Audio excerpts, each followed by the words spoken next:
Bonjour, aujourd'hui je vais vous parler d'un article intéressant que j'ai vu dans le Journal de Montréal qui a été écrit par Ghislain Larochelle le 29 août. Alors, c'est un jeune couple qui lui adressait une question. Le jeune couple a 50 000 en poche. Il se demandait s'il devait acheter tout de suite ou placer l'argent et acheter dans 5 ans. Alors, dans l'article, on voit 3 scénarios. Le premier scénario, de placer l'argent à 50 000 dans un placement garanti, un CPG qui appelle sur 5 ans, ça à 4,35 %, ça rapporterait 61 863, donc 11 853 $. Maintenant, comme on sait que les taux l'intérêt sur les placements, c'est imposable, dans leur cas, c'était 40 %. Alors, ils se retrouvaient avec un intérêt accumulé de 7 118, donc une mise de fonds dans 5 ans de 57 118 au lieu de 50 000. Alors, les deux autres scénarios, je vais vous montrer tout de suite sur un tableau. Ça va être plus facile à comprendre.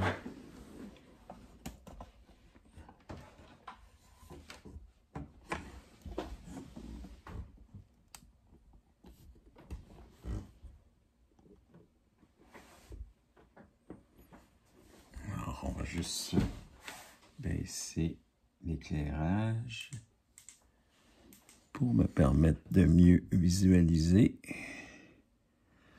OK, ça devrait aller. Alors, comme on peut voir, dans le premier scénario, 50 000, l'achat de 400 000, 50 000 de comptant, avec une prime SCHL, normalement, serait à 3,10, non pas 4 %, parce que si on prend 50 000 divisé par 400 000, ça donne 12 % de mise de fonds.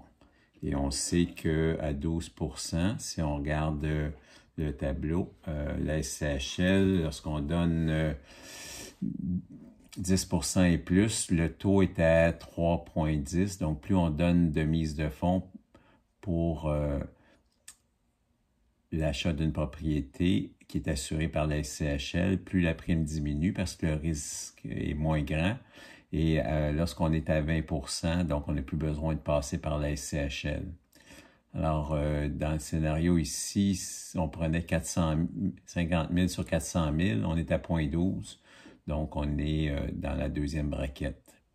Alors, ce qu'il faut comprendre, c'est que la propriété de 400 000 dans 5 ans, normalement, elle devrait prendre 3 % par année. Et si elle augmente de 5 %, elle serait rendue à 510 500. Alors, le paiement d'intérêt serait de 90 170 sur 5 ans. Avec le nouveau prix d'achat, le montant d'intérêt serait de 108 453. Puis, avec un montant de 510 000, l'intérêt payé serait de 120 510 si on ramène ça sur 5 ans.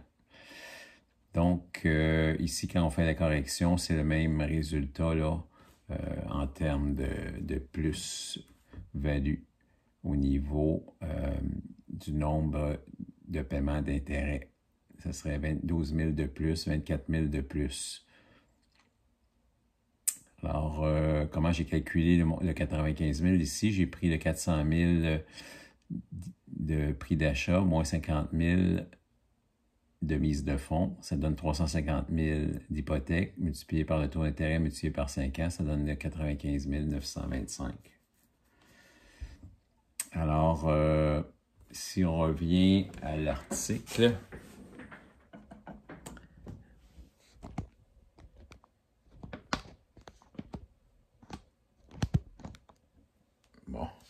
alors, l'environnement économique actuellement favorise l'achat actuel. Donc, attendre et placer l'argent n'est pas la meilleure solution, l'action à prendre. Ce qui est important quand vous achetez une propriété, c'est d'être bien conseillé. La maison doit correspondre à vos besoins. Puis, il faut regarder l'achat comme un investissement. Donc, c'est un engagement à long terme. Quand vous allez revendre la propriété, normalement, elle devrait être complètement payée. Alors, vous n'avez pas d'impôt à payer sur le profit que vous allez faire. Actuellement, la demande est forte parce qu'il faut encore entrer 50-60 000 personnes au Québec. Donc, le prix des maisons ont tendance à se stabiliser, mais ça va repartir à la hausse dans les mois qui vont suivre, étant donné que la demande est trop forte, là, et la construction neuve ne fournit pas. Et les prix de la construction neuve augmentent beaucoup plus vite. Donc, ce qui fait que les prix des maisons neuves sont de moins en moins abordables et absolument quand la maison neuve augmente, le prix de l'usager augmente. Coût de main-d'œuvre, coût de matériaux. Alors, au niveau de la neuve, ben, ça se reflète au niveau de l'usager.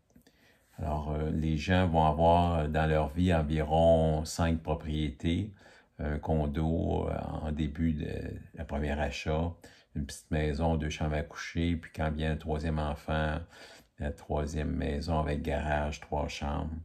La maison de luxe, quand les gens peuvent se le permettre, ou l'achat d'une deuxième résidence secondaire, un chalet d'été. Puis quand les enfants partent, ben, ils retournent soit dans leur condo ou en location. Naturellement, quand on achète une propriété, il y a des frais qu'il ne faut pas négliger. Là. Il y a quand même la fameuse taxe de mutation qui est la taxe de bienvenue. Et les ajustements de taxes, les frais de notaire, donc qui varient aux alentours de 1400 plus les taxes. Alors, au plaisir de faire un bout de chemin avec vous. J'aimerais bien vous accompagner là, dans votre démarche, qui est souvent la plus grande transaction de votre vie. Mon but, c'est que ça se réalise adéquatement. Alors, au plaisir de vous rencontrer.